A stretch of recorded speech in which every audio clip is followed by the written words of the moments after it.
Hello guys! For today's video nga pala, ayan, maglilinis na naman tayo kasi may darating na bisita dyan nga pala sa sala na yan. Maglilinis kasi may darating na bisita ang anak na dalaga.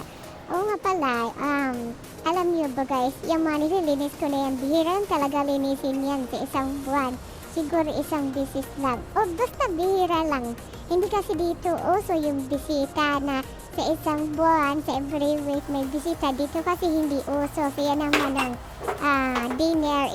Yan yung kainan ba? Yung kinakainan ng bisita. So hindi din yan nagagamit. Kahit na Ramadan, bihira lang din magamit talaga guys. Kaya bihira lang ko din linisin yan. Kung tutuusin, mas malaki yung oras ng pahinga ko dito guys sa paglilinis.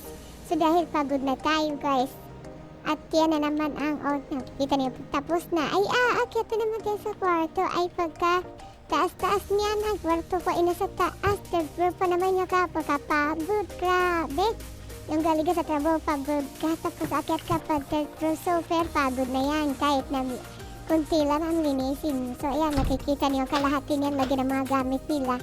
So nandyan lang yung kaba ko na tinutulugan ko. So dahil sa pagod ang inday niya, so ayan, oras ng pahinga na naman, actually tanghali na yan guys.